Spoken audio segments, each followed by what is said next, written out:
Olá, vamos iniciar aqui a gravação dessa videoaula, tá?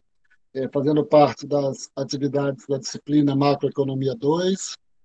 Hoje, nós vamos abordar aqui, dando sequência àquilo que já vimos no encontro passado. O tema hoje é sobre mercado de trabalho, para dar os desdobramentos, devidos desdobramentos daquilo que foi visto, tá? Nos capítulos iniciais da disciplina sobre o modelo ISLM. Então, esse capítulo, essa apresentação hoje aqui é baseada essencialmente no capítulo do Olivier Blanchard, no capítulo 7, intitulado Mercado de Trabalho. Então, nós vamos fazer aqui essa apresentação um pouco corrida, para que ela não possa se estender muito, mas de uma maneira que nós possamos atingir a maioria dos detalhes, a maioria das questões que estão abordadas dentro do capítulo. Eu vou depois fazer uma outra apresentação com esse mesmo tema, utilizando outro livro, só um pouco para facilitar a questão de notações e para que os alunos possam, né, ir se adaptando com as possíveis, né, diferenças que tem de notações de um livro para o outro. Então, vamos lá. Já, como foi falado, né, que o título aqui é Mercado de Trabalho, e ele inicia, né, esse capítulo, primeiro fazendo uma devida observação de que parte significativa do que foi visto até agora se tratava de analisar as flutuações econômicas de curto prazo, né, de curto prazo. E aqui vai em busca de fazer uma transição do curto para o médio prazo. Do curto para o médio prazo. A gente não fala no longo prazo, tá? Porque, em última instância, o longo prazo não trabalha com as questões de flutuações econômicas, trabalha essencialmente com a questão do crescimento econômico. Então, aqui, eu só fazer essa leitura, tá, da forma que está lá. O aumento da demanda, empresas aumentam a produção. Uma produção maior leva a um nível de emprego maior. O nível de emprego maior leva a uma taxa de desemprego menor. Uma taxa de desemprego menor leva a salários mais altos. Salários mais altos elevam o custo de produção, levando as empresas a elevar os preços.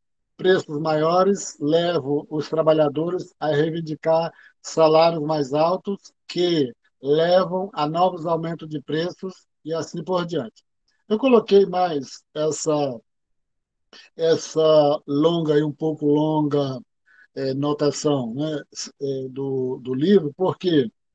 Porque ele diz o seguinte, né, que o, no momento que, né, os salários, né, aumentam, modificam também os preços, e essa é uma diferença essencial do curto para o longo prazo, né, porque no curto prazo trabalha-se com a hipótese de que os preços, né, os preços da economia, eles são rígidos, né?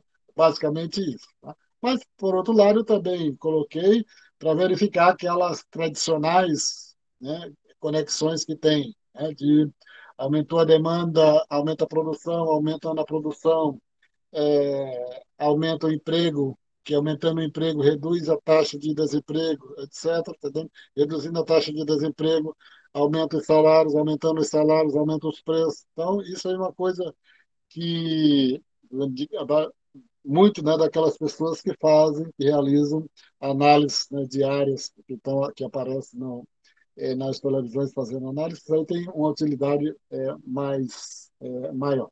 Tá? Então, eu queria começar com essa parte aí da, dessa situação, e aí a gente vai propriamente dito para dentro do capítulo, né, do Blanchard, que ele é dividido, tá, em, em algumas sessões, né, de 5 sessões, né? A noção geral sobre o mercado de trabalho, o foco, né, do desemprego, determinação do salário, determinação dos preços, equilíbrio do mercado de trabalho e taxa natural de desemprego. Interessante aqui que todo esse linguajar que vai ser utilizado aqui, todas as informações, vão ser relacionadas com a economia dos Estados Unidos, porque o manual é feito por eles e eles utilizam essencialmente. Eu vou colocar aqui um parênteses sobre a questão do Brasil, é, que ajuda um pouco, mas não atrapalha nada utilizar as informações e o que acontece na economia dos Estados Unidos. Tá? Então, vamos para a primeira sessão. Nós somos um giro geral pelo mercado de trabalho dos Estados Unidos. Ele menciona as informações, né, da, da economia dos. Ele menciona as informações, né, da economia dos Estados Unidos para ter uma ideia da magnitude do mercado de trabalho nos Estados Unidos. Aí ele coloca a população, né, da população você tira, né, da população total, você tira uma parte, né, da,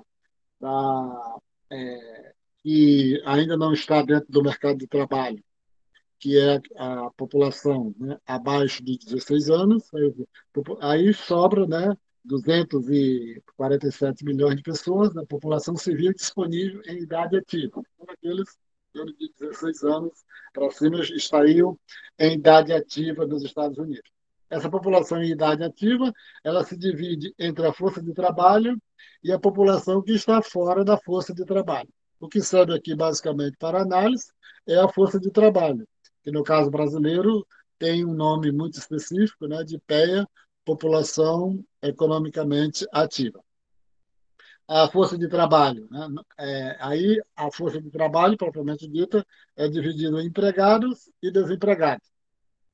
E essa é uma informação interessante, né, porque no Brasil você tem a PEA, né, a população economicamente ativa, aí, e você tem os empregados, você tem os desempregados e também você tem aquelas pessoas que faz parte da população economicamente ativa, mas é, são considerados, né, os desalentados, fora, né, da, do conceito de desemprego. Mas, de certa forma, está tá dentro da PEA, né? Porque você pergunta a, a, quem vai aplicar o questionário pergunta: você está desempregado? Você está empregado? Não. Procurou emprego no último mês? Procurei. Então você está desempregado. Se perguntar: você está desempregado? Não. Procurou emprego no último mês? Não. Então você não está dentro da categoria de desempregado. Aí eu coloquei aqui só essas informações em relação ao Brasil, que especificamente aqui, né, dessas informações trimestrais, né, a quantidade da população desempregada, né, como na última informação, na última informação do trimestre analisado, né, de junho, julho e agosto, a taxa de desemprego do Brasil é de 13,2%, né? Informação informada há 3 dias.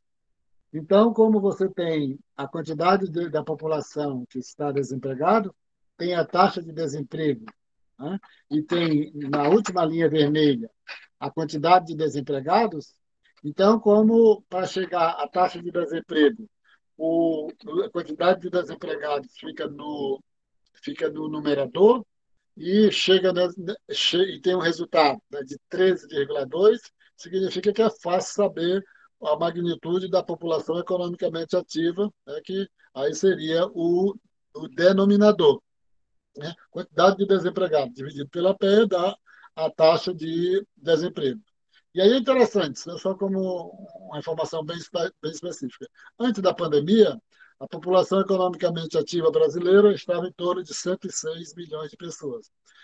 Já aqui nos últimos 2 meses, agora precisamente eu não sei a quantidade, teria de calcular aí, né? 13 milhões, 13,656 dividido, dividido pelo número, né? Chegaria a esse 13 aí, a gente saberia a quantidade exata da população economicamente ativa. Mas o que eu quero dizer é que, antes da pandemia, né, a PEA brasileira estava em torno de é 106 milhões. Ao longo da pandemia, ela foi reduzindo e ficou próxima a 100 milhões, né? Por uma série de razões, né? Muitas pessoas se retraíram, né, da, das atividades do mercado de trabalho e passaram e essas pessoas, né, deixaram de ser contado, tá vendo, como parte, né, como membros da população economicamente ativa. Coloquei aqui só para fazer um parênteses, tá, que a gente vai dar sequência agora no linguajar do Blanchard. No caso específico aqui, né, com a taxa, né, das informações que eu já tinha mencionado por causa do Brasil, né, a taxa de desemprego reflete, né, duas realidades bastante diversas. Então, no caso do Brasil aqui, de 13, quanto está a atual taxa de desemprego? 13,2. Né? Ele vai dizer o seguinte, né, uma dada taxa de desemprego pode refletir duas realidades bastante diversas. Pode refletir um mercado de trabalho ativo, com muitos desligamentos e muitas admissões, né?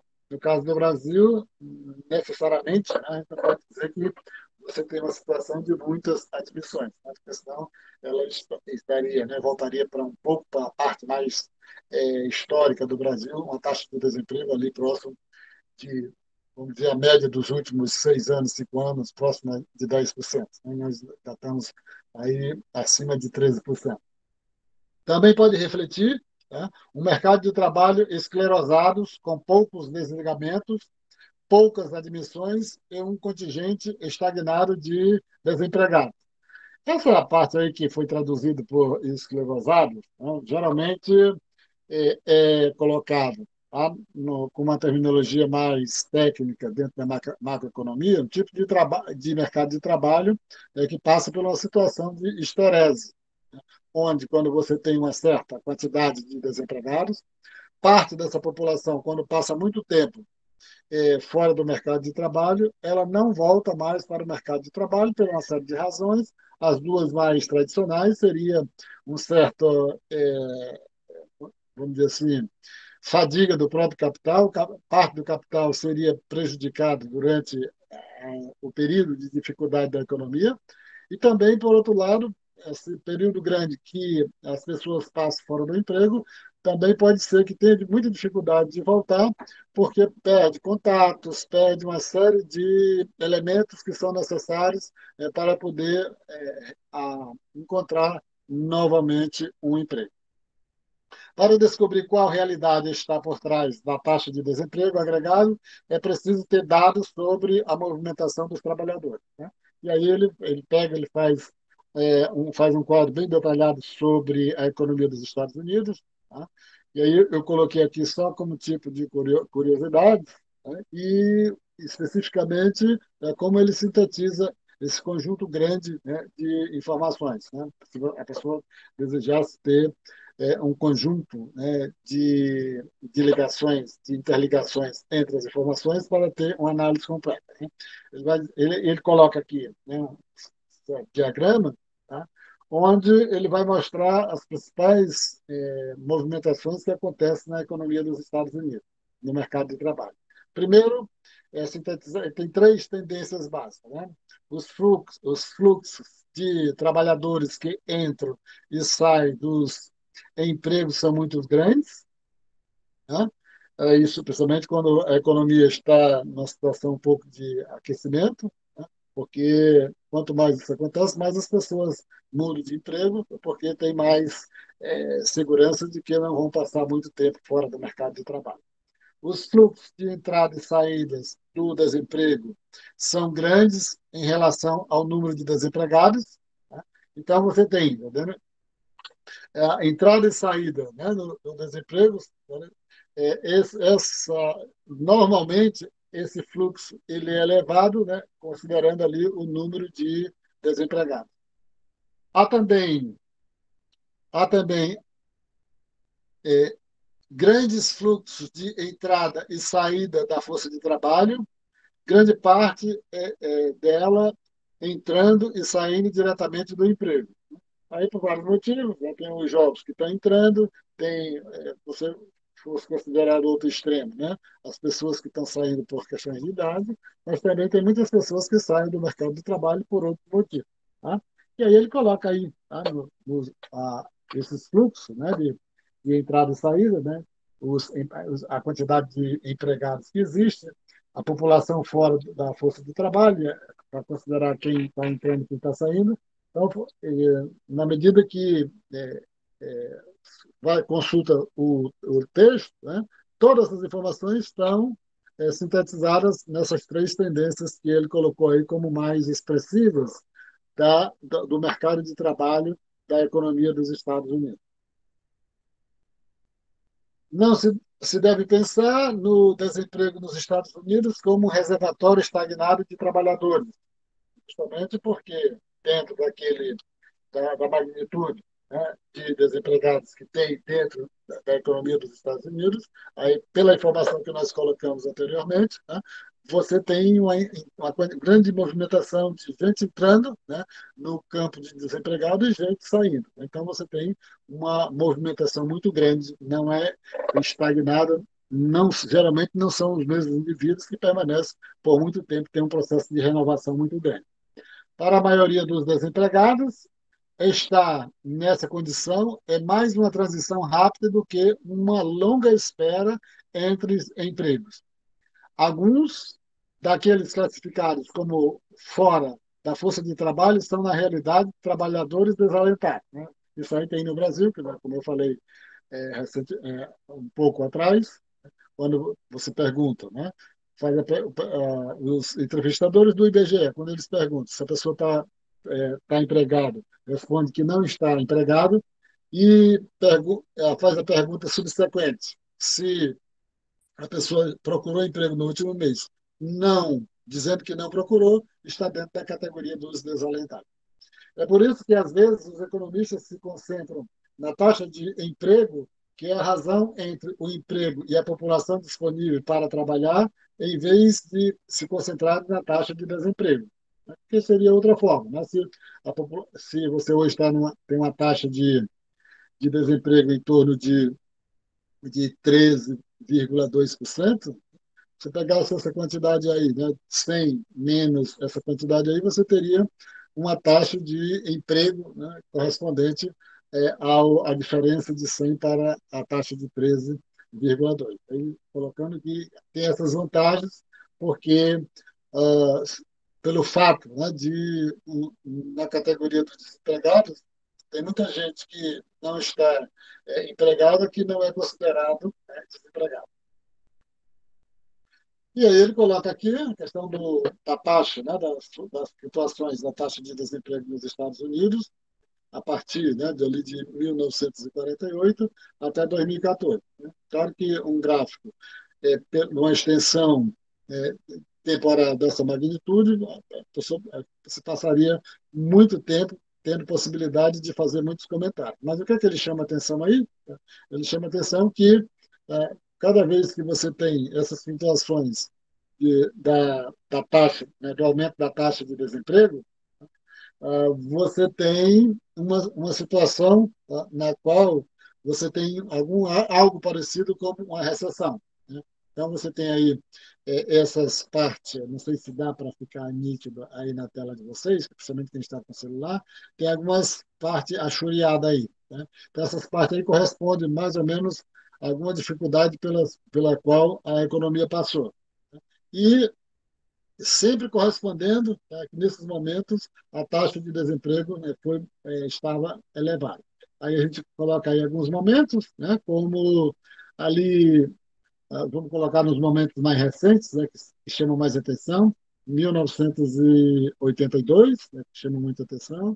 Depois você veio ali 91, 92 e 2001, né, a grande crise que teve em 2001, e depois em 2009. Então, né, e todos eles correspondendo, teve a sua correspondência na questão das dificuldades do PIB, da queda que teve no PIB. Eles fazem basicamente esse comentário a respeito dessa questão. Outro comentário que ele faz é que, como aí você pega uma taxa de desemprego como média anual, ele vai dizer que, às vezes, essa média não corresponde ao que aconteceu dentro de um ano. E aí ele menciona especificamente 1982, que teve uma determinada taxa de desemprego em 82, só que teve um mês específico, né? Por exemplo, né, se foi 9% de desemprego, a média de 82, mas só que teve um mês específico que foi 12%, foi 11%. Então, ele coloca só que esse processo de flutuação, às vezes, né, como trata-se de uma média, às vezes ninguém tem a verdadeira dimensão do que aconteceu ao longo de um ano. Como as flutuações na taxa de desemprego agregado afetam os trabalhadores individualmente. E aí é um aspecto interessante, né? Que não é só para essa questão da macroeconomia particularmente, mas que a pessoa pode utilizar isso, né, como uma forma de você fazer outros comentários, além, né, ah, além da questão, né, do interesse macroeconômico propriamente dito.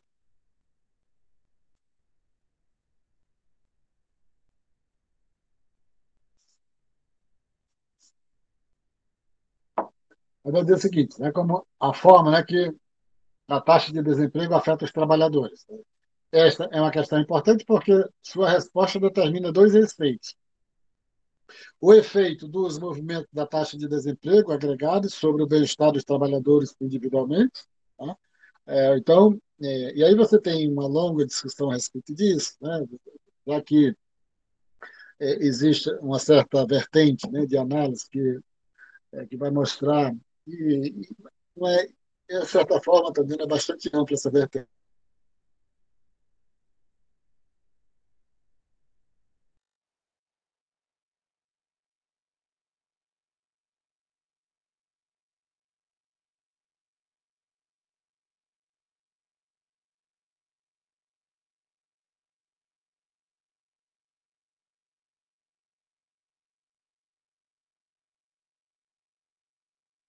Não só material, tá, mas também no campo psicológico ou psicanalítico. Né? É claro que nem todo maluco, nem todo doido, né? Que a gente encontra por questões de desemprego. Né? No nosso ambiente do dia a dia, a gente vê bastante gente com traços, né, de esquisito, né, em termos de personalidade esquisito, e que não é em decorrência do desemprego. Mas aqui a gente está tratando como é que pode ser utilizado as taxas de desemprego, né, para fazer alguma abordagem sobre o bem-estar do trabalhador. E o efeito, né, da taxa de desemprego, além de afetar o indivíduo particularmente, ele afeta uma coisa que é muito importante para o trabalhador quando está empregado, que é a sua remuneração. Né? Partindo do pressuposto de que uma maior taxa de desemprego faz com que pressione os salários, né, para baixo. Então, você tem esses dois pontos, né, que são um pouco centrais, no sentido de entender não, né, fazer uma certa discussão e abordagem sobre os efeitos da taxa de desemprego, né, em cada indivíduo, tanto no campo, né, do bem-estar especificamente, como no campo daquilo que do interesse dele quando está trabalhando, que a taxa de desemprego, mesmo os que estão empregados, são afetados, né, à medida que a taxa de desemprego pressiona a taxa de desemprego elevada pressiona os salários para baixo.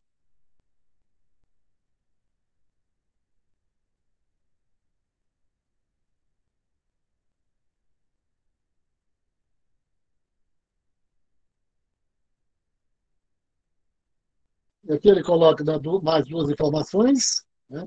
Taxa de desemprego e proporção de desempregados que encontram emprego, né, nos Estados Unidos no período de 1996 a 2014. E é interessante, né, que a, cada, cada um, né, a taxa de desemprego tá no eixo da direita, né, e o percentual de trabalhadores, né, o pessoal de trabalhadores desempregados que encontram emprego está, tá vendo, no eixo esquerdo. Aí ele vai mostrando que tem uma certa correspondência nos Estados Unidos, né? Na medida que aumenta o desemprego, aumenta o desemprego, aumenta a quantidade de pessoas que não encontram emprego. Então, isso é interessante, porque e é um detalhe específico, né, principalmente para as pessoas que trabalham, né, no campos governamentais, para ver o que, é que pode fazer para lidar com essa situação. Né, que dificilmente alguém, né, imaginar e fazer essa análise. Esse gráfico especificamente eu nunca vi aqui no Brasil, mas é claro que deve ter. Movimento do desemprego, né, quando o desemprego é alto. Então, aqui, né, já saiu daquelas informações gerais, aqui já estamos noutra sessão, e essa sessão já vai um pouco afunilando para o que nos interessa aqui, né? Ah, movimento do desemprego. Quando o desemprego é alto, a situação dos trabalhadores piora em dois aspectos. Os trabalhadores empregados se defrontam com uma maior probabilidade de que venham a perder o emprego, e aí naquela tela, né, na antepenúltima, antepenúltima não, né? Na penúltima tela, quando estava fazendo, como é que a taxa de desemprego afeta os indivíduos. Tá? Então, aqui já tem uma informação mais específica, mais particular. Quando a taxa de desemprego aumenta, os trabalhadores vão ficando mais com receio, ficando mais preocupados, porque a probabilidade deles perderem o emprego é muito elevada. Os trabalhadores desempregados se defrontam com uma probabilidade mais baixa de encontrar emprego. Então, os que estão empregados têm a probabilidade maior de perder o emprego e aqueles que já estão e aqueles trabalhadores, né, que estão desempregados têm maior dificuldade de encontrar emprego. Ou que é equivalente, né, esperam permanecer mais tempos desempregados, já que vão ter uma maior dificuldade de encontrar um emprego.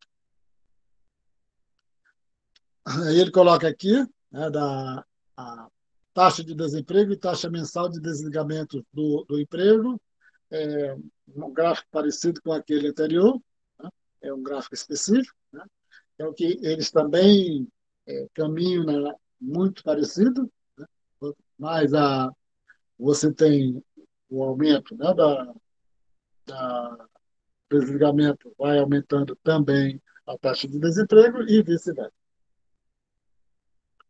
Agora aqui que eu quero fazer a passagem, que todas as informações que foram feitas até agora, né, elas são interessantes, né, porque a gente cobra essa parte também, mas aqui é o que nos interessa, porque daqui para frente nós vamos carregar para outros capítulos, que é o primeiro ponto, determinação dos salários.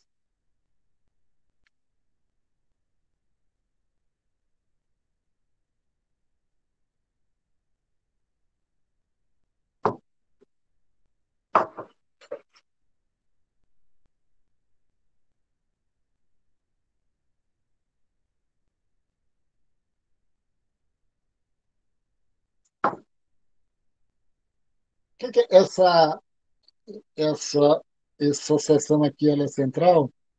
Porque, além de ela ser carregada para outros assuntos subsequentes, ela também vai servir, né, dentro desse próprio capítulo, para entender a, a última sessão.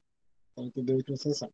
Então, pegando assim de uma forma bastante curta essa unidade aqui, né, essa seção aqui, determinação de salários. Então, quando os fixadores de salários eles vão, né, estabelecer um determinado nível de salários para os trabalhadores, né, o que determina esse nível de salários, né, que vai ser fixado? Os salários são fixados, né, de várias maneiras. Primeiramente, ele vai fazer uma discussão sobre a questão das negociações coletivas. E aí, é, essas informações são interessantes, até pelo fato dele ele registrar lá o grau de organização dos trabalhadores nos Estados Unidos, comparando com outros países, etc., né? Mas eles vão ele vai mostrar, tá vendo, um pouco nessa parte, tá vendo, é, de, de preparação, né, de contato, né, dos trabalhadores com as empresas, né, como é que se dá esse encontro. Né? Primeiro é pela questão, né, é por meio da negociação coletiva. E essa negociação, como nos Estados Unidos é muito baixa, né, mas aí ele vai mostrar algumas nuances, alguns detalhes dentro dessa questão. Né? Atualmente, menos de 10% dos trabalhadores norte-americanos têm seus salários fixados por acordos coletivos de trabalho. As negociações quase sempre são entre as empresas e os trabalhadores, tá? E não entre entidades empresariais e entidades dos trabalhadores. Então, como devido ao baixo nível de organização dos trabalhadores dos Estados Unidos. Então, basicamente você tem, né, que essa parte de negociação, mas muito baixo porque o nível de organização é baixo. Então, significa que a maior parte da fixação dos salários é dado, né, pelo encontro direto entre a empresa e os trabalhadores. E tem aqueles tipos de emprego, né, que a gente conhece muito, né? Os trabalhadores que nós somos atendidos basicamente diariamente, né? Os trabalhadores do McDonald's, né? Você vai numa lanchonete aí como KFC, etc., né? Que você tem aqueles jovens ali de 17, 18 anos, esse tipo de trabalhador, ele não tem poder, né, de chegar e falar em salário. Ele só faz se cadastrar e pega ou não aquele trabalho. Né? Porque se ele chegar lá, né, o Blanchard faz esses comentários. Né?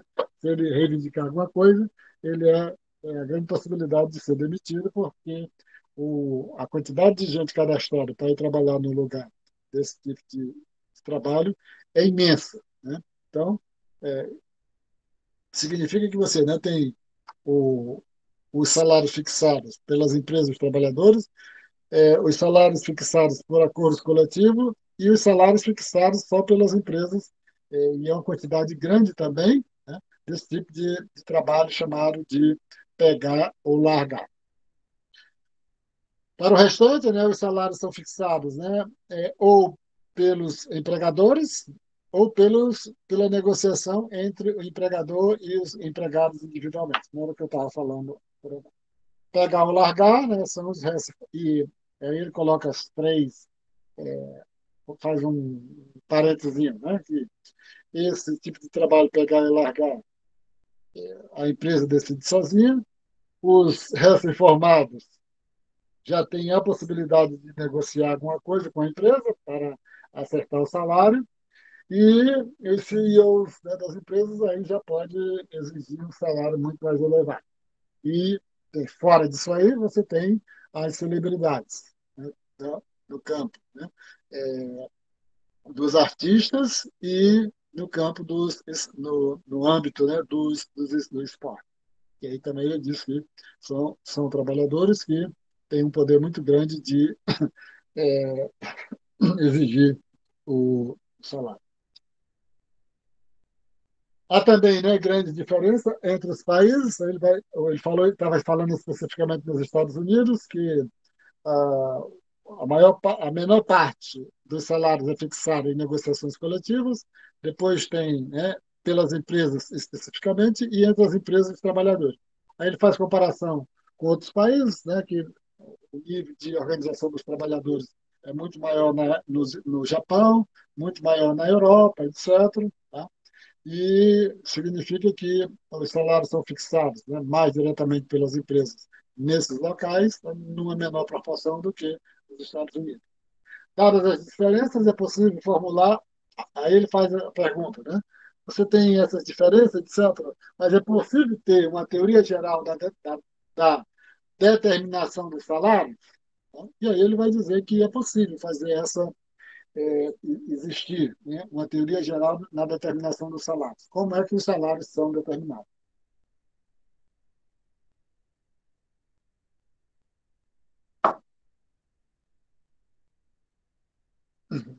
E E a partir daqui, né, que ele vai um pouco, né, para resolver o título da sessão, determinação de salários, né? Na medida em que ele está dizendo que é possível você ter uma teoria geral para entender a determinação dos salários, mesmo, né, que você tenha essa diversidade muito grande entre os países.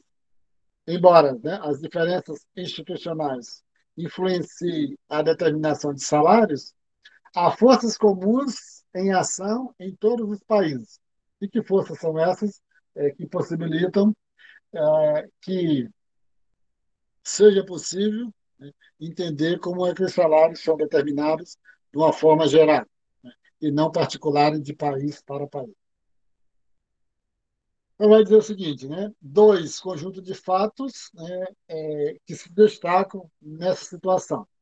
Os trabalhadores normalmente recebem um salário que excede seu salário de reserva, né? O salário que poderia torná-los indiferente entre trabalhar ou permanecer desempregado.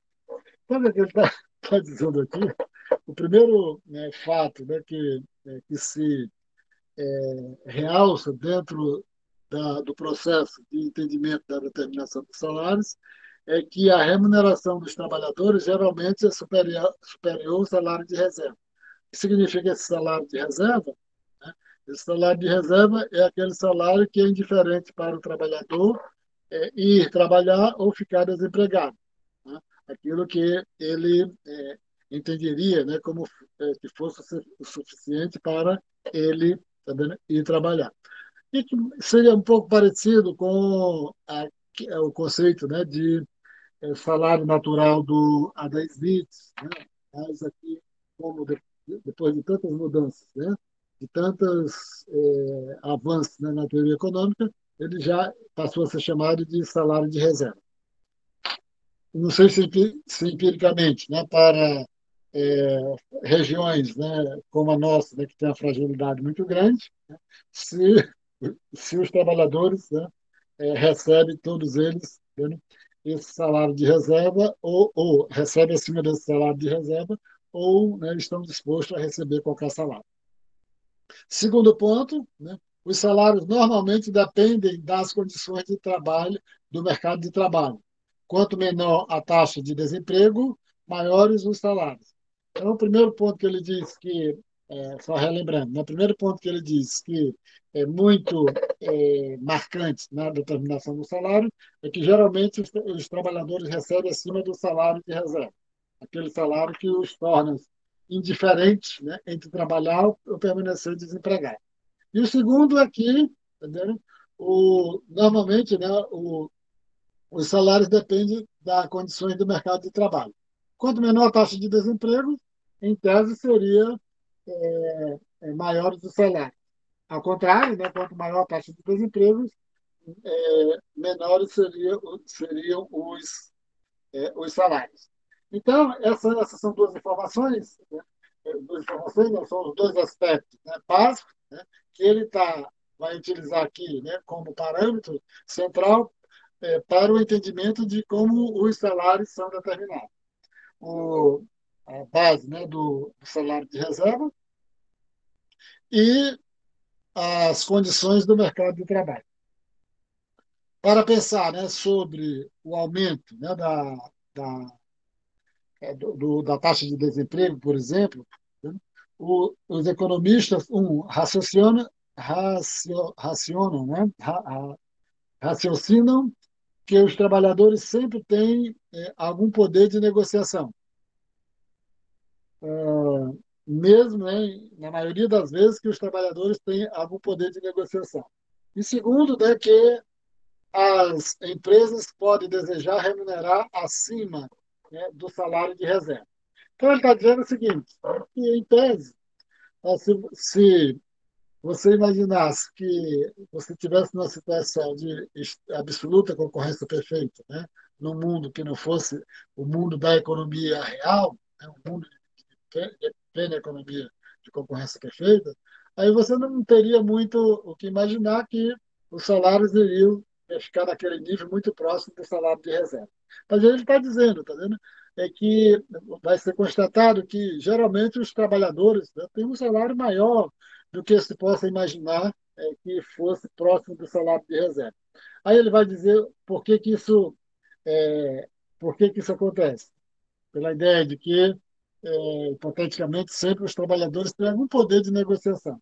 E segundo, é que, do lado das empresas, interessa para as empresas remunerar acima do salário de reserva, tá vendo? E pelo fato, né, que a gente vai ver mais lá na frente, né, que muitas vezes não interessa para as empresas é, remunerar os trabalhadores igual aos outros, porque ela tem medo de perder esse determinado tipo de trabalhador, porque esse trabalhador já está treinado, etc. Tá? Então, isso faz com que é um dos motivos de explicação, tá? Junto com a ideia do poder de negociação que os trabalhadores têm, que o salário esteja um pouco acima do salário de reserva. Então, vamos seguindo aqui. Primeiro, quando ele falou referente à possibilidade que os trabalhadores têm, independente da situação, tem algum poder de negociação. O poder de negociação do trabalhador depende, né? Se o trabalhador tem algum poder de negociação, esse poder de negociação depende de quanto custaria para a empresa substituí-lo. Quanto mais ele, tá vendo, possa ser considerado pela empresa como um trabalhador descartável, isso significa que atua negativamente para ele ter algum poder de negociação de salário. E a dificuldade de encontrar outro emprego. Tá? Então, os dois pontos, né, básicos, tá, que um pouco mede o poder de negociação do trabalhador. Tá? Ah, o caso, né, seja custoso para a empresa substituí-lo. Segundo, tá vendo? Se aquele trabalhador acha, né, que tem alguma dificuldade de arrumar outro emprego. Se ele acha que tem facilidade de encontrar outro emprego, ele tem mais poder de negociação porque ele vai sair e vai encontrar emprego no outro local. Se ele tem medo tem receio de que não vai ser fácil encontrar outro emprego, significa que ele não vai querer sair, vai se subordinar um pouco aquilo próximo do que a empresa está ofertando para ele.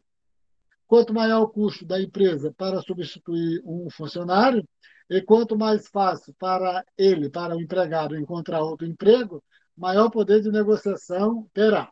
Né? Então, isso aí um pouco sintetizando o poder de negociação, tá? Dado, né, essas duas situações: o custo para a empresa em demitir o trabalhador e o risco, né, o receio de ser mais fácil ou não encontrar outro emprego por parte do trabalhador. Duas implicações dessa situação. O poder de negociação de um trabalhador depende da natureza do seu trabalho, né? Porque se o trabalho dele for um pouco qualificado, ele tem mais poder de negociação. E se for um trabalho que não exija tanta qualificação, ele vai ter menos, né, poder de negociação. Outro aspecto, né, além da natureza do trabalho, o poder de negociação de um trabalhador depende também das condições do mercado de trabalho, como já foi visto lá atrás, né? Além da natureza do trabalho específico, as condições do mercado de trabalho também vai pesar no poder de negociação do trabalhador. Alta taxa de desemprego, menor força de negociação do trabalhador.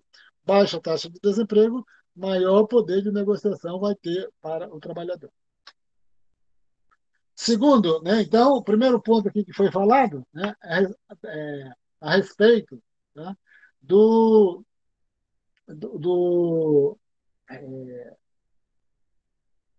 a respeito das implicações que levam com que os trabalhadores tenham um salário maior do que o salário de reserva. Primeiro foi falado sobre o poder de negociação. E o segundo ponto, né, de respeito, né, ao desejo das empresas remunerar seus trabalhadores acima do trabalho de reserva. Então, foi falado sobre a questão do poder de negociação, agora vamos para a questão do salário e eficiência, que explica um pouco o desejo que as empresas têm de fixar um salário bem acima do salário de reserva. Então, o que significa o salário eficiência? Né? Independentemente do poder de negociação dos trabalhadores, as empresas podem desejar pagar mais do que o salário reserva. Indiretamente, indiferente, né, trabalhar ou não, né? Por que isso? Né, que as empresas têm interesse, né, em pagar um salário acima do salário reserva, né, explicado pela ideia do salário eficiência. Por quê? Elas podem desejar que o funcionário seja mais produtivo. Então, aquela ideia, né, de se eu pagar acima do salário de reserva, esses trabalhadores não vão se motivar para sair da empresa e vão permanecer mais tempo na empresa. O fato de permanecer mais tempo na empresa, eles vão se beneficiar, a empresa vai se beneficiando do processo de aprendizagem do tempo que o trabalhador está desenvolvendo suas atividades dentro da empresa. Né? O segundo, né, aspecto, né, que explica, né, o salário eficiência, né, o interesse da empresa pagar um salário acima do salário reserva, além da questão, né, de se beneficiar do processo de aprendizagem do trabalhador, de respeito, né, que o salário acima do salário de reserva torna a permanência dos funcionários financeiramente atraentes. Né?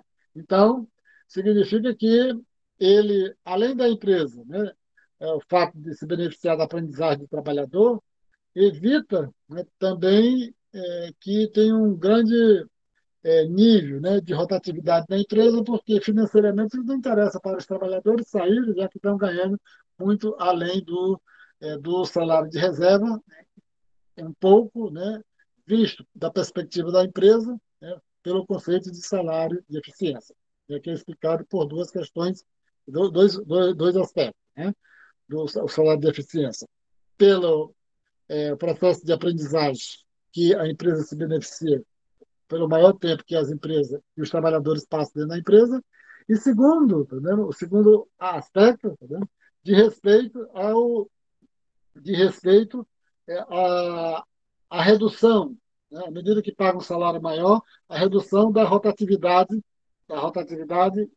do turnover, né? Que é chamado turnover, dos trabalhadores na empresa. Isso reduz, além de reduzir custos, né? Também é bom para as empresas, porque pelo motivo acima, né? De melhorar o processo de aprendizado dos trabalhadores e também aí vamos também naquele fato que subjetivo, né, de que os trabalhadores se sentiriam mais com um nível de bem-estar melhor, à medida que ganhariam mais e teriam uma produtividade maior. A empresa deseja, né, que seus funcionários se sintam bem, né, com salário e eficiência, né, assim como as teorias baseadas na negociação. As teorias do salário e eficiência sugerem que os salários dependem tanto da natureza do emprego, né, se exige mais qualificação ou menos qualificação, quanto das condições do mercado de trabalho. Né? Se maior taxa de desemprego, menor taxa de desemprego. É, E aí tem dois, né, pontos, né, específicos, né, que ele faz ainda alguns comentários que de respeito à questão, né, das empresas de alta tecnologia. Geralmente, as empresas de alta tecnologia não têm muito interesse de que exista um turnover muito grande de empregados né, nas relações de trabalho, porque isso está dando, de certa forma, dificulta o processo de aprendizado e é melhor para eles pagar um salário melhor, né, nas empresas de alta tecnologia do que pagar um salário baixo, correndo o risco, né, de terem trabalhadores mudando de emprego de forma constante. As condições do mercado de trabalho afetarão o salário, aí é o fato, né, que taxa de desemprego maior pressiona o salário, né, para baixo, taxa de desemprego menor pressiona o salário, né, para cima. E aí, feitas essas observações, né, ele vai mostrar, tá dando de uma forma um pouco direta aí, na equação, como é que a explicação da determinação do salário. Na discussão, né, sobre a determinação do salário, né, surgiu a seguinte equação, que o salário nominal ele é igual ao preço esperado multiplicado pela taxa de desemprego e a variável abrangente. Verificar as três variáveis aí que determinam o salário nominal, né? Então, o salário nominal agregado depende de três fatores: o nível esperado de preços, a taxa de desemprego, o U, a variável abrangente, né, o Z, representando todas as outras variáveis que podem afetar o resultado da fixação de salário. E aí, só para verificar, né, assim que o salário, né, independendo do preço, do nível esperado de preço, multiplicado pela taxa de desemprego e pela variável abrangente, então, quanto maior a taxa de desemprego, como a gente já vinha falando anteriormente, menor é o salário, quanto maior a variável abrangente, maior é o salário. Né? E aí ele explica essa questão da variável abrangente, mostrando tá, a questão do salário mínimo, a questão do seguro-desemprego, como é que isso aí, de certa forma, atuaria, né, no sentido de restringir a redução, né, dos salários. Aí ele vai, né, fazer um comentário um pouco, dá para chegar lá no final da fórmula, né, da equação da determinação do salário, né? Ele vai dizer o seguinte, né, que por questões, né, de facilitar aqui o entendimento, né, ele vai dizer assim que para entender, né, por que o nível de preço, né, afeta os salários, mas primeiro ele vai fazer alguns comentários e para voltar à equação, né? Independente se é o nível esperado ou se é o nível efetivo de preço, né? Por que ele influencia nos salários? É claro, né, que ah, como o nível de preço da inflação, a gente sabe que aqui eu estou fazendo só um parênteses, né, e comentando um pouco de forma adjacente no texto, a inflação geralmente faz com que você tenha uma pressão no sentido de reajuste de salário leva a reajuste de preço. Tá? Que os salários também são um preço. A resposta é que tanto os trabalhadores quanto as empresas se preocupam com os salários reais e não nominais. Para um pouco entender, ele vai explicar aqui um pouco, né, para por que o nível de preço, né, ele influencia a determinação do salário. E como é que a gente entende que o que importa, tanto para os trabalhadores quanto para as empresas, o que importa é o salário real e não o nominal? Ela diz assim, os trabalhadores não se preocupam com quantos dólares vão receber, mas com quantos produtos podem comprar. Então, vamos dizer assim, não importa se ele ganha um determinado valor nominal, né, o que está dizendo aqui, o que se ele compra uma determinada cesta de bens hoje, o trabalhador tem interesse de comprar daqui um ano, daqui 2 anos, daqui 3 anos, tá vendo? A mesma cesta de bens. E não, tá vendo, está preocupado no valor nominal do que ele vai ganhar, mas de continuar ganhando uma determinada quantidade que possibilite ele comprar essa mesma cesta de bens. Da, do mesmo modo, as empresas não se preocupam com os salários nominais que elas pagam para os trabalhadores, com os salários nominais, né?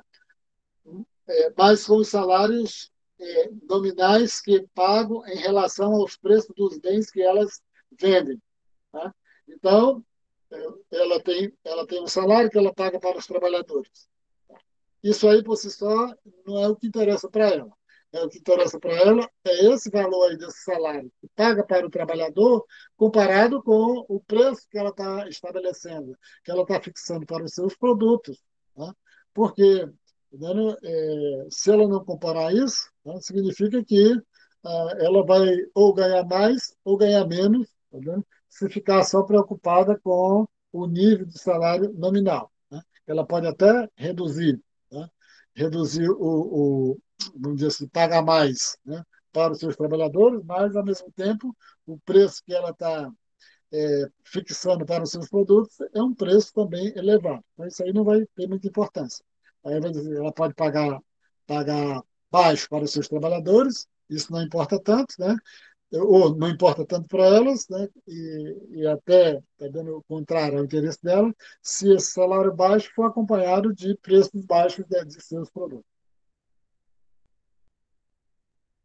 Então, aí ele continua aqui falando, né, no nível esperado de preço, né? Se os trabalhadores esperam que o nível de preço, o preço dos bens que compram, vá dobrar, eles pedirão que o salário nominal dobre. Aquela ideia de que os trabalhadores não estão preocupados com o nível nominal, né, do salário que ele recebe, tá? Mas eles estão observando, tá, o nível de preços, tá? Porque se o nível de preço que eles vislumbram, né, no próximo ano, tá, for muito elevado, significa que o interesse deles é aumentarem, tá?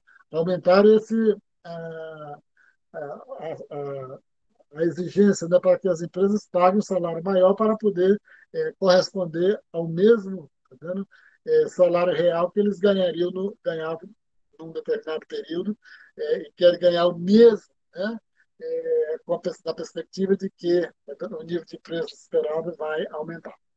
Se as empresas, também no caso das empresas, né, se elas esperam que o nível de preços, o preço de bens que vendem, vá dobrar, elas estarão dispostas a dobrar o salário dos trabalhadores, né? Porque não vai fazer muita diferença. Portanto, se tanto os trabalhadores quanto as empresas esperam que o nível de preços vá dobrar, eles concordarão em dobrar o salário nominal, mantendo o salário real. Então, só para aqui, né, voltando, repetindo aqui a fórmula, né, que o salário nominal, né, é igual ao preço esperado, o nível esperado de preços, mais taxa de desemprego e mais a variável abrangente. Colocando aqui, né, que não importa muito aqui a questão do nível de preço, né, se é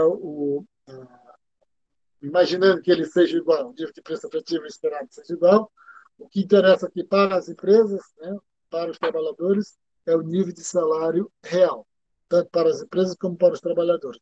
Os trabalhadores, porque se o salário nominal reduzir, né, ou seja, os preços aumentarem, eles vão querer um salário maior. As empresas, da mesma forma, as empresas, se o nível de preço aumentar, elas concordarão em aumentar o salário dos trabalhadores. Porque os salários dependem do nível esperado de preços, em vez do nível de preços efetivo, né? do preço efetivo. Isso, principalmente, aí ele explica bem isso, né, no texto, né, mas principalmente porque, como os salários, né, eles são fixados, né, para um ano ou 2 anos, né, significa que todo mundo está interessado como será o nível de preço daqui a um ano ou daqui a 2 anos, né, e não o nível de preço efetivo que você tem hoje. É porque os salários são fixados em termos nominais, né, e no momento em que são fixados, ainda não se conhece o nível de preço relevante, aquele, né, que vai vigorar daqui a um ano ou daqui a 2 anos, quando finalizar a vigência daquilo que estão acordando, fazendo o contrato agora. Muitas vezes os salários são fixados né, antecipadamente, baseados no que se espera, como será o nível de preços no horizonte delimitado. Então, o primeiro que foi visto, né, foi a questão dos preços, do nível de preço, da variável de nível de preço. Agora, é, fazer as devidas observações sobre a taxa de desemprego como um dos determinantes, né, do salário. E foi visto aí, né, devido ao entendimento, né, do nível de preço, o que interessa tanto para as empresas como para os trabalhadores é o salário real. E aí, como é que a taxa de desemprego afeta, né, o nível o salário, né, dos trabalhadores? Outro fator, né, que afeta o salário agregado na equação é a taxa de desemprego, né? Ela está expressa aí por U, né?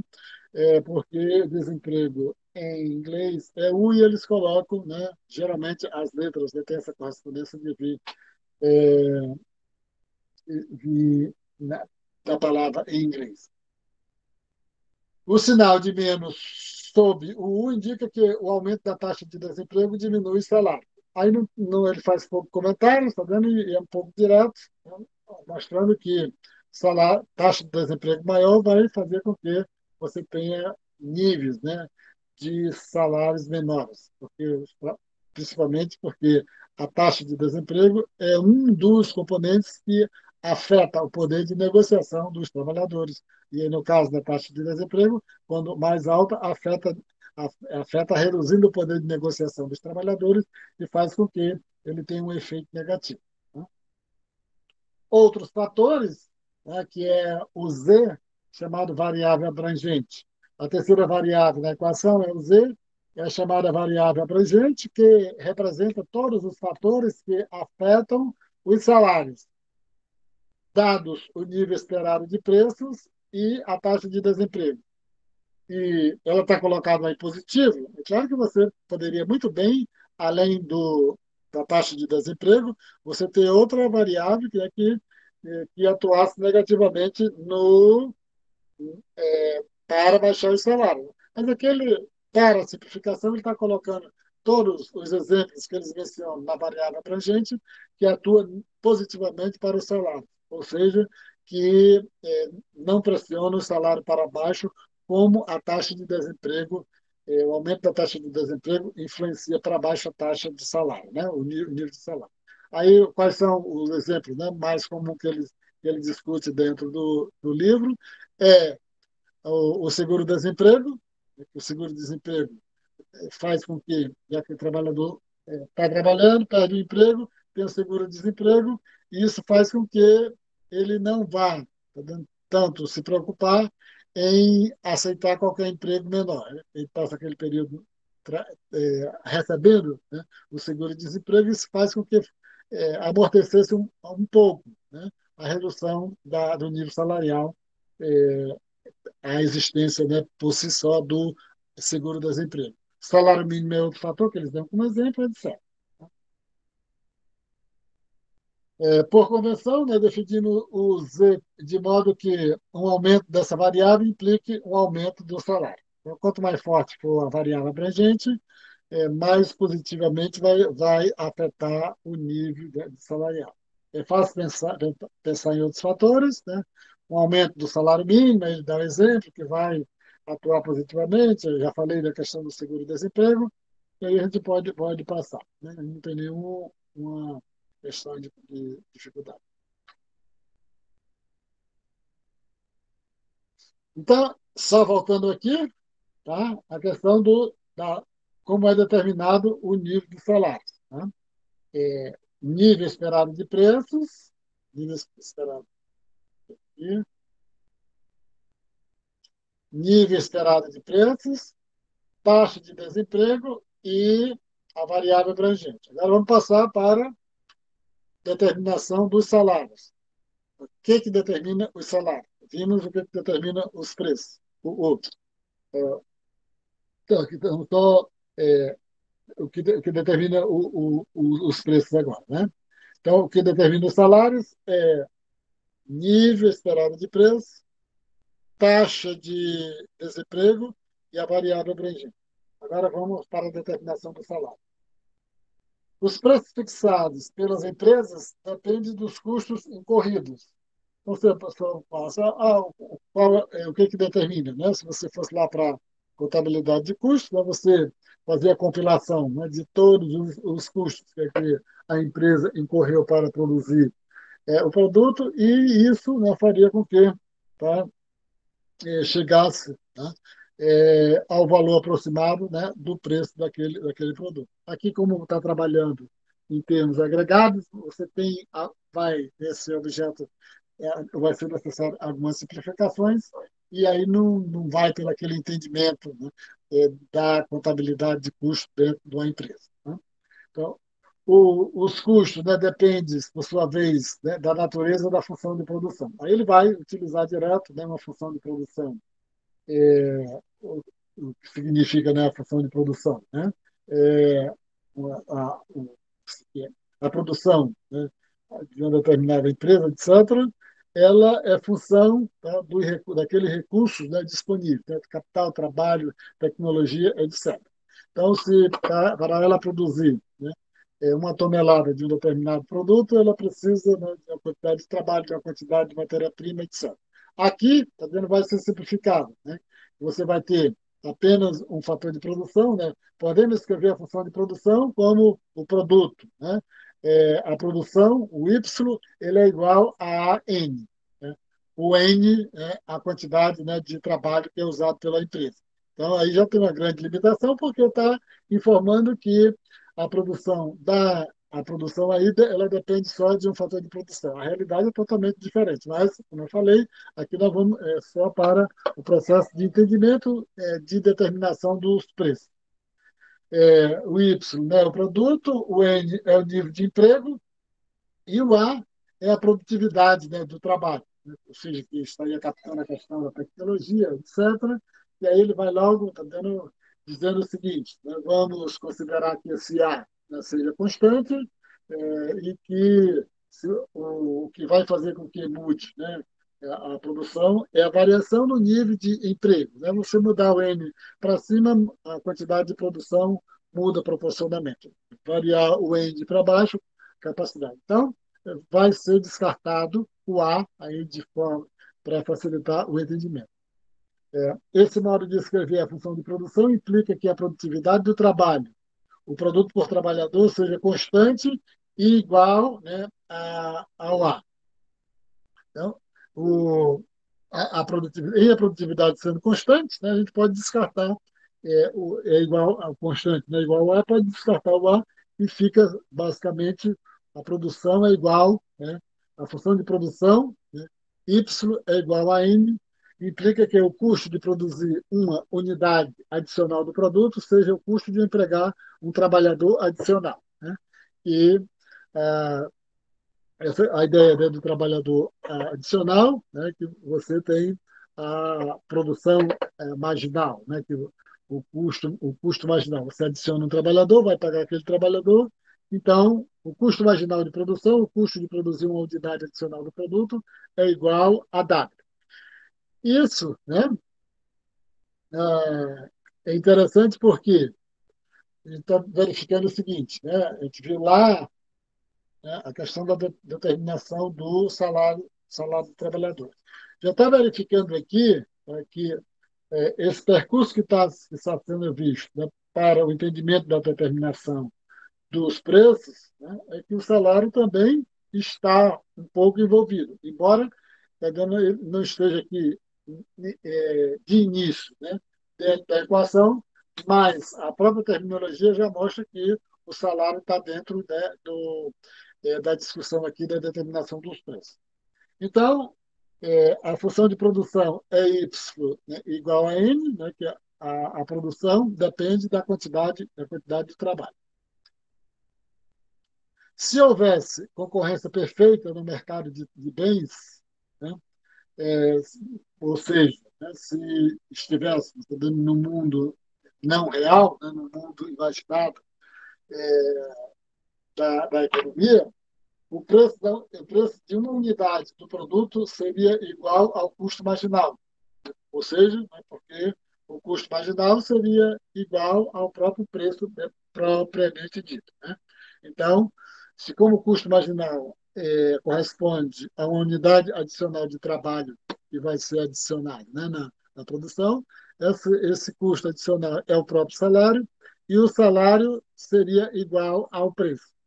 Entretanto, a realidade econômica mostra que a maioria dos mercados de bens não são competitivos. As empresas cobram um preço maior do que o seu custo marginal.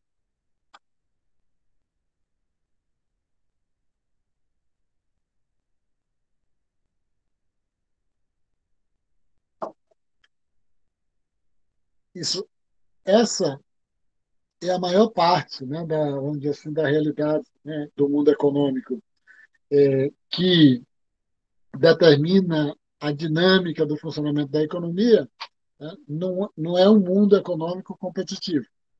Então, todos aqueles empreendimentos que trabalham no campo da competição perfeita, no campo onde o preço é igual ao salário, né, esse tipo de empreendimento ele não tem uma relevância muito grande para explicar a dinâmica do funcionamento da economia. Né? São empreendimentos, né, não vou chamar marginal, né? Mas é porque está fora, né, do núcleo de importância da economia. O que ele está dizendo aqui é que aquilo que realmente importa para a economia, né, não os preços, eles não são determinados, né, a partir, tá vendo, da ideia de que o preço é igual ao custo marginal, de que o preço é igual ao salário. Porque as empresas acrescentam, né, um valor a mais além do custo, dos custos que são incorridos para produzir as mercadorias, né? Então, as empresas cobram um preço maior do que o seu custo marginal. Então, como é que fica? Né? Que o preço das empresas, que o preço que as empresas fixam, ele é igual a um mais o M multiplicado pelo custo marginal, multiplicado pelo salário. E o que é esse M? Né? Em que M é a margem, o markup do preço sobre o custo. Tem toda uma história interessante, né, a respeito, né, de quem elaborou a teoria do markup, né, que até então ela não estava dentro da teoria econômica, ali na década de 30, né, e quem tiver interesse depois, eu falo, né, o autor e tudo, algum livro interessante, porque quando a gente pega isso dentro dos livros, né, dentro dos manuais, a gente não tem a mínima ideia, tá vendo, como o trabalho, né, que os autores fizeram e realizaram, que foi a curiosidade que levou eles a fazer essa pesquisa ali na década de 1930, né? O Hall e o Hitt. Então, os preços, né? Preço é igual a mais a margem, mais o markup multiplicado pelo custo marginal ou o salário. Só verificando aqui, tá? Então, passamos por dois pontos, né? Que determinação dos salários. Salário é igual o nível esperado de preços multiplicado pela taxa de desemprego e a variável abrangente. E o nível de preço, né, é igual a um mais a mais multiplicado pelo custo marginal ou um mais a mais multiplicado pelo salário. Feito isso, a gente vai para o conceito mais importante que tem hoje dentro desse capítulo, né? Porque a partir desse conceito, né, tudo que tiver, né, nos textos à frente de macroeconomia, nos capítulos à frente, vão levar essa discussão sobre a taxa natural de desemprego, sobre a taxa natural do produto, sobre o produto potencial, etc. Então, é importante isso porque, até então, até o momento que não existia esse conceito dentro da macroeconomia, prevalecia essencialmente, né, as análises em torno ali da discussão do modelo ISLM keynesiano, etc. E a entrada, né, do conceito da taxa natural de desemprego veio um pouco, né, quebrar a espinha dorsal daquilo que o Keynes deixou como legado da macroeconomia. Então vamos ver, entendeu, como é que ele chega na ideia da taxa natural de desemprego, né? Enquanto, né, não estudarmos as expectativas, ele faz essa observação e, justamente, aqui, primeiramente, ele vai expor, né, o conceito de taxa natural de desemprego. Mas o que interessa, basicamente, aqui é mais, né, a ideia das expectativas, propriamente dito, do que, do que o conceito importante de taxa natural de desemprego de forma isolada. Como não está aqui, tá vendo? Ele deixa a observação, tá? E para que fique alerta, né, de que as expectativas vão passar a ter um papel fundamental, né, no processo, tá vendo? Como ferramenta de análise das situações econômicas.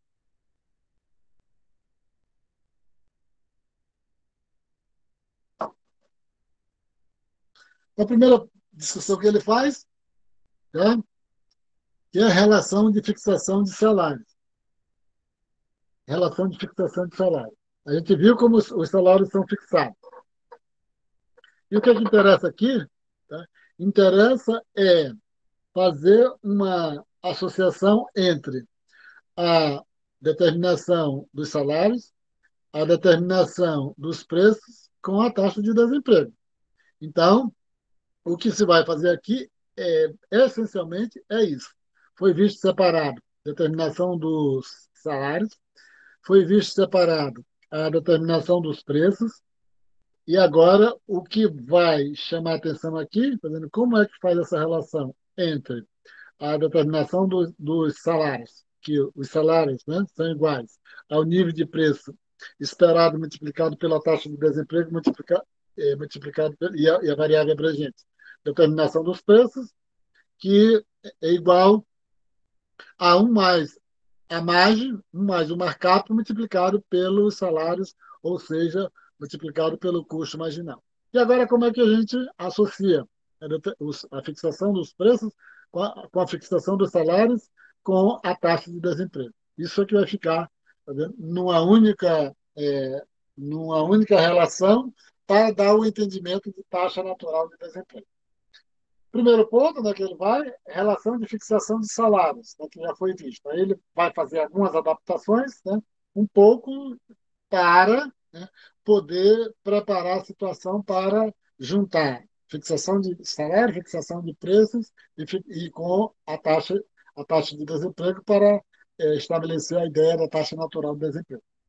Dada a hipótese de que os salários nominais dependem do nível de preço efetivo, em vez do nível de preços esperados, né, do nível de preço, do nível esperado de preços, então, tá vendo?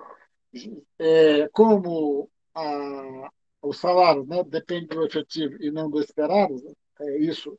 Mas isso está dizendo o seguinte, como hipótese. Lá para frente, o que vai importar é o salário esperado. Aqui é que ele está um pouco, né, relaxando isso para poder explicar a relação do salário, dos preços com a taxa de desemprego. Então, fica o nível de salários é igual, é igual o nível de preço efetivo, em vez do nível de preço esperado, multiplicado pela taxa de desemprego e a variável abrangente. Dividindo ambos, né, os lados, né, pelo nível de preços, temos, né, que W dividido por P e o, o P, né, dividido, o P multiplicado pela, pela taxa de desemprego e a variável abrangente dividido por P, elimina o de cima, né? Elimina o P de cima e embaixo e fica só a taxa de desemprego e a variável abrangente. Tudo que vai interessar, né, para fazer a relação. E aí, o nível de preços continuou mais do lado esquerdo, né? Porque o que interessa é o quê? Tá vendo? Interessa é o nível, né, de salarial, tá?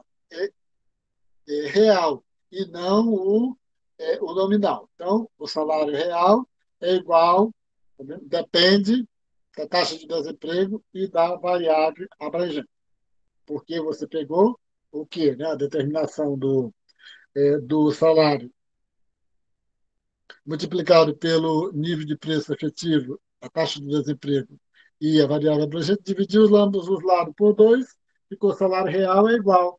Tá vendo? Depende da taxa de desemprego e da variável abrangente. Aqui, colocando, né, que a, o salário real, né, depende da taxa de desemprego e da variável abrangente, né? Continuando com a questão que a taxa de desemprego atua negativamente e a variável abrangente positivamente, né? Quanto maior a taxa de desemprego, menor o salário real escolhido pelos fixadores de salário. Essa relação entre o salário real e a taxa de desemprego, né, vamos chamá-la de relação de fixação de salários, e é mostrado na figura a seguir.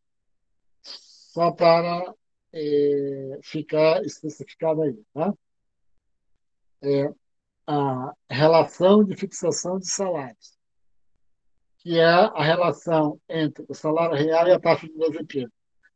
Preste atenção que está faltando aí a fixação de preços. Então, você já tem duas dimensões essenciais aí, tá vendo? No entendimento. A gente vai dizer assim, essa relação entre o salário real o salário real e a taxa de desemprego, né, chama-se de relação de fixação de salários. E é esse primeiro conceito aí que vai servir para quê? Ele vai servir para o entendimento do conceito de taxa natural de desemprego. Tá?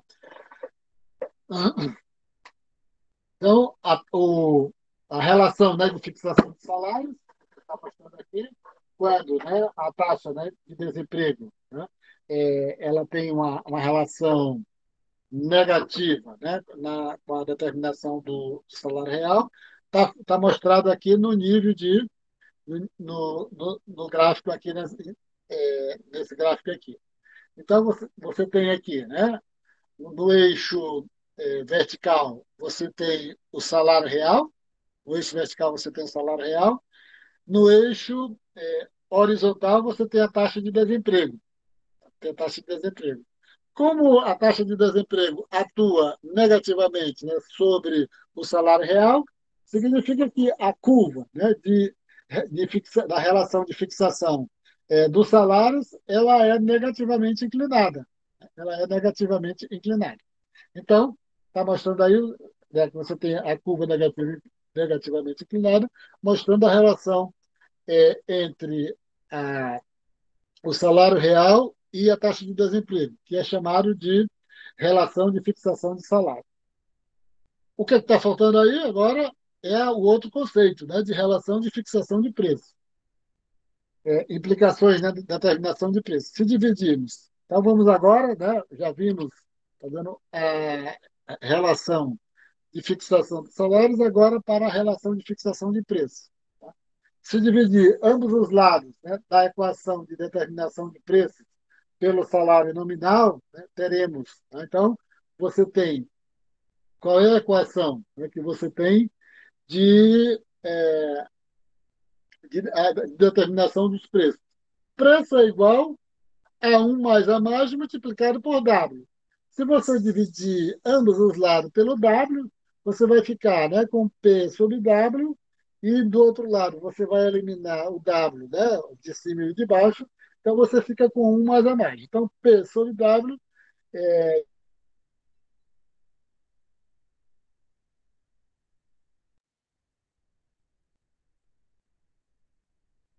que eliminou o W de cima e o W de baixo. Então, a relação entre o preço e o salário é igual a um mais a mais. Mas foi falado o seguinte: o que interessa, tanto para os trabalhadores como para as empresas, o que interessa é o salário real. Então, preciso adaptar essa equação que fique no formato expressando o salário real, e não a relação do preço sobre o salário. Né? A razão entre o nível de preço e o salário resultante do comportamento de fixação de preço das empresas, né, é igual a um mais a mais. Tem de adaptar agora, né, a essa equação aí, entendendo que foi a equação de determinação do nível de preço dividido ambos os lados por W, ficou P sobre W, entendeu? Então, a relação, né, do nível de preço e do salário ficou igual a um mais a mais. Mas ela não interessa aqui, porque o que interessa para a gente é o nível de salário real. Então, agora, né, você vai inverter, né, os dois lados da equação para obter o salário real. Porque, porque se ficar, né, o P sobre W não interessa porque foi visto, né, lá no início do capítulo, o que interessa é o salário real e não outra variável, né, variável nominal. Agora, né, invertendo ambos os lados, você vai ficar que o salário real ele é igual ao inverso, né, de um mais a mais. Então, a gente já tinha visto lá na, na relação de fixação dos salários, né, que o salário real é igual à taxa de desemprego, né, e a variável abrangente. Aqui a gente está vendo a mesma coisa, né, que na fixação dos preços, tá vendo? O salário real é igual a um sobre, tá vendo? A um mais a mais. Só para pegar as duas situações. Uma da fixação do salário, outra sobre da relação de fixação de preço. De fixação de preço. A relação de fixação do salário ficou: salário real é igual a, depende da taxa de desemprego e da variável abrangente, tendo como análise principalmente a taxa de desemprego. E aqui na relação de fixação de preço, você tem o salário real é igual a um sobre a margem. As decisões de fixação de preço determinam, né, o salário real pago pelas as empresas. E o que sobrou aí, basicamente, né, para falar sobre a determinação dos preços, sobrou basicamente a margem, sobrou basicamente o markup. Né? Ou seja, quanto maior o markup, significa que isso vai ter uma influência, né, no salário real. Né? Quanto maior o markup, você vai ter um determinado impacto, né, no salário real. Quanto menor o markup, você vai ter outra influência diferente no salário real. Tá? Então, na determinação do salário, do fixador de salário, né? Então, no salário real, tendo aqui no lado esquerdo você tem o salário real, ele depende da taxa de desemprego. Na fixação do preço, né, tendo do lado esquerdo o salário real, o principal variável que sobrou aqui foi a margem, foi o markup. Então, tá vendo? Um aumento, né, da margem leva as empresas a aumentarem seus preços, dado o salário que tem que pagar. Tá? Então, se você tá vendo, possibilitar, né, que as empresas tenham alguma folga, dizer mais para aumentar mais, né, tem alguma folga para aumentar, né, a sua margem, significa que eles têm a possibilidade de aumentar os seus preços, né, no sentido para possibilitar também pagar mais salário. De modo equivalente, um aumento da margem leva a uma diminuição do salário real. A relação de fixação de preços na equação anterior é mostrada como a linha horizontal, PS, de preços em inglês, né, price setting, na figura passada. Então, vamos aqui, né, voltando aqui na figura, a gente viu primeiro, tá vendo? A relação de fixação de salários, né, que tem um comportamento negativo, dado que a taxa de desemprego atua negativamente sobre o salário nominal ou sobre o salário real. Já a curva, né, de relação de fixação de preços, né, sobrou basicamente a margem. Né? Então, para um determinado nível de salário real, né, determinado nível de salário real, as empresas, tá vendo? Sempre preocupada com o salário real, o que acontece? Se elas aumentarem mais a margem, tá vendo? Significa que eles podem aumentar os preços, né? Aumentar os preços. Se eles reduzirem, né, a margem, tá vendo? Eles podem reduzir os seus preços. Tá? Tudo isso, tá vendo?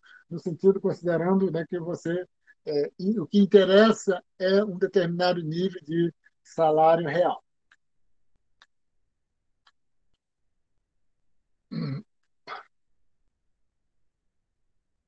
Dito isso, né, salários reais e desemprego em equilíbrio. E agora, né, chegando na ideia da taxa natural de desemprego. Como é que a gente chega na taxa natural de desemprego? O equilíbrio do mercado de trabalho requer que o salário real escolhido na fixação de salário seja igual ao salário real resultante da fixação de preço. Então, vamos lá. Quais são as duas categorias que nós vimos, né? Vi até agora, determinação do nível de preços, determinação do nível de salário. Ambos, tá vendo? Em ambos, o que interessa é o salário real. E aí a gente vê o seguinte, tá vendo? Como é que determina, né? Qual é os mecanismos, quais são os instrumentos que mais influenciam, tá vendo? Na determinação do nível de salário, né? Na determinação do nível de salário. Nesse caso aí, tá vendo? Salário real, né, W sobre P é igual, né, depende essencialmente da taxa de desemprego. No campo, né, da fixação do fixador de preços, né? W sobre P, tá vendo? O que é a principal variável que influencia a determinação determinação do preço é a mais, né? E aí ele vai dizer o seguinte, né? Vai verificar agora para o mercado de trabalho, seja falando na taxa de desemprego, seja falando na taxa de emprego, seja falando no nível de emprego, no nível de produto. Então, vai dizer o seguinte, né? Ou seja, se você pode falar no nível de emprego ou de produto, porque a taxa de desemprego ela tem um impacto, né, no nível do produto, né? Então, o mercado está em equilíbrio, né, o mercado de trabalho, quando os fixadores, o processo de fixação de preços, ele é igual ao processo, é igual à relação de fixação dos salários, né? Podemos também escrever a taxa de desemprego de equilíbrios algebricamente, né? A taxa de desemprego algebricamente. Então, vamos pegar aqui, vamos pegar aqui, que nós temos assim, podemos também escrever a taxa de desemprego de equilíbrio algebricamente. Ela está dito aqui em cima, né? Está dito aqui em cima. Então, o F, o N, tá vendo? E a variável abrangente, o que é aqui? Tá vendo? Qual a novidade que tem aqui? Então, do lado esquerdo, deixa eu ver se eu coloco cursores. Do lado esquerdo, nós temos, né, o lado da esquerdo lá da fixação dos salários, né? W sobre P é igual, né, depende da taxa de desemprego. Aqui nós temos, em vez de o sozinho, nós temos o UN. Tá? Esse UN aí está dizendo que é a taxa de desemprego natural. Está falando da taxa de desemprego natural. Então, tá vendo? Aqui a gente tem do lado esquerdo aqui da equação, tá? Você tem o quê? Tá vendo? É o processo, né? A relação de fixação dos salários. Do lado direito, o quê? Tá? Você tem a relação de fixação dos preços, né? Todos eles, né, tendo como referência o salário real. Né? Se a gente pegar aqui só do lado esquerdo, W sobre P é igual, né, depende da taxa de desemprego e da variável abrangente. Do lado direito, W sobre P é igual a um sobre um mais a mais. Aí você substitui aqui, né, a relação de fixação do salário do lado esquerdo é igual à relação de fixação dos preços do lado direito. Essa igualdade, né, está dizendo, está dando quando ela é igual, você tem uma situação de equilíbrio, né, do mercado de trabalho, você tem uma situação, né, de taxa de desemprego, taxa natural de desemprego. Ele faz toda uma discussão sobre a palavra natural aí que não nos cabe aqui fazer isso, fazer essa discussão, né? A taxa de desemprego de equilíbrio, né, o UN, é tal que o salário real escolhido na fixação de salário, lado esquerdo da equação, é igual ao salário real resultante da fixação de preços, lado direito. Tá? Então, entender isso aí, que vai ter como desdobramento os outros capítulos, é essencial. É essencial. Sendo que, né, aquilo que eu sempre faço, aqui eu falo, né, que vocês vão encontrar isso explicado de maneira diferente, né, dependendo do manual que esteja sendo adotado. Eu vou tratar isso no livro aqui do Blanchard e vou também dar a mesma aula, né, em algum momento, sobre o mesmo assunto, no outro livro, um pouco para verificar as maneiras, né, pouquinhas nuances, né, para dizer a mesma coisa. Aqui o que deve, né, ser referenciado, que deve ser lembrado, e isso aí é o chamado, né, chamado o conceito, né, de taxa natural de desemprego.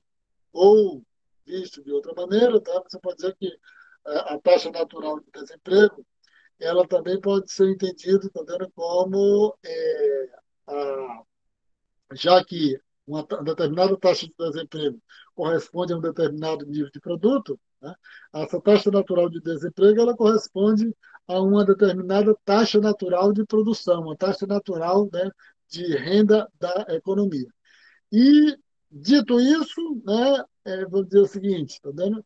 Você mostrando que você está falando agora, né, que tem uma taxa natural de desemprego, significa que a, a taxa efetiva de desemprego pode não ser igual à taxa natural de desemprego. E aí, o que quer dizer isso? Né? Que vai ser verificado, né? Noutras situações, né?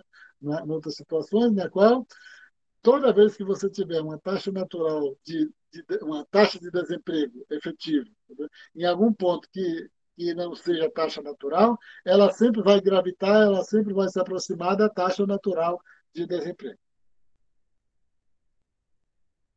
Então, aqui está a mesma equação, né, do, do salário, o salário real, né, o salário real dos dois lados, né, um expressando, tá, a relação da fixação de salário, outro expressando a fixação da relação, né, de preço, né, a taxa de desemprego de equilíbrio é a chamada taxa natural de desemprego.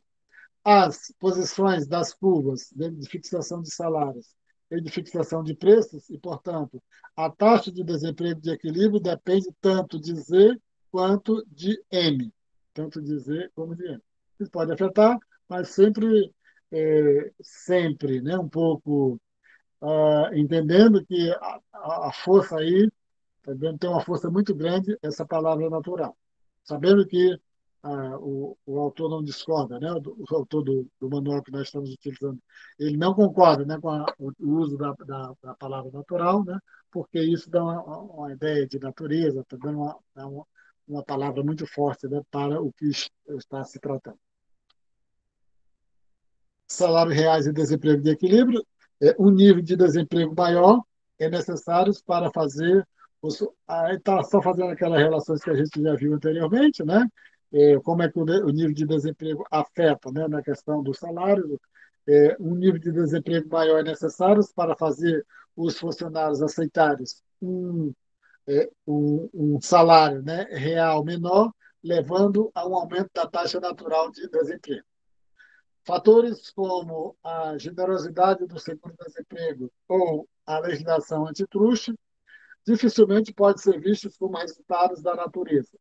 Aqui ele já está comentando, né, de que os fatores que afetam o nível de equilíbrio do desemprego, né, por ter a palavra natural, ele está dizendo, né, que tem algumas coisas que não dá para ser entendido como algo natural. Isso sim é algo que está na própria dinâmica de mudanças de política, né, que são adotadas dentro da economia.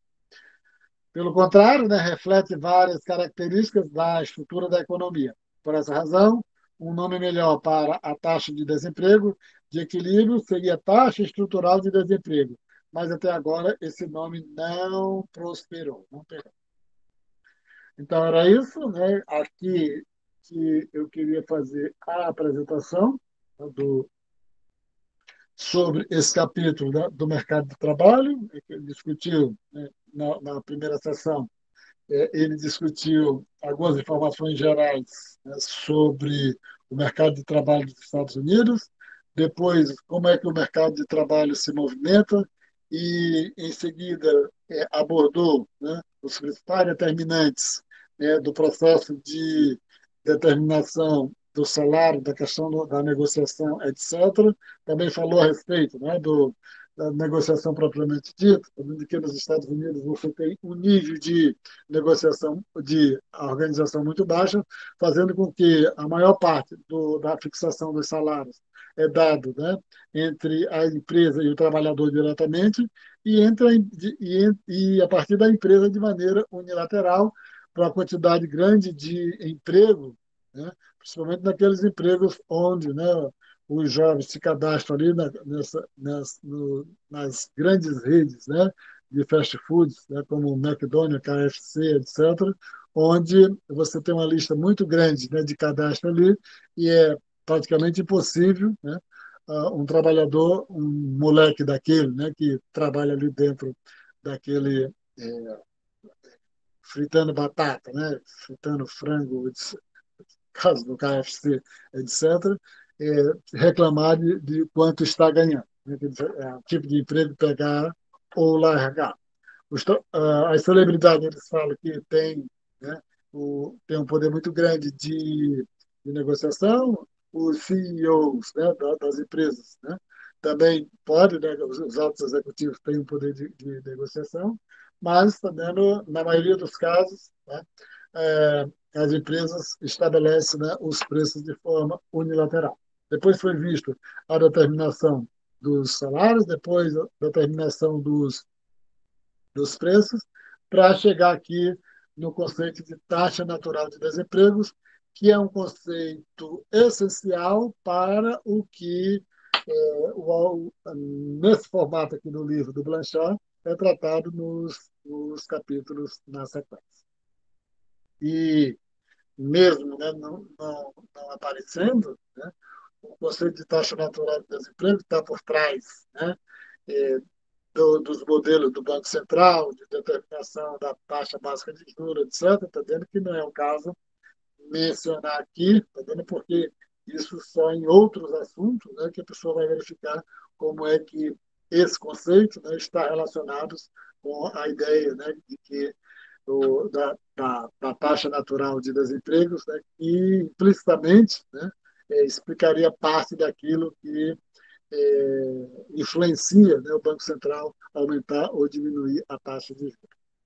Então, seria esse ponto aqui. Eu vou começar a desligar isso aqui, o que está ligado.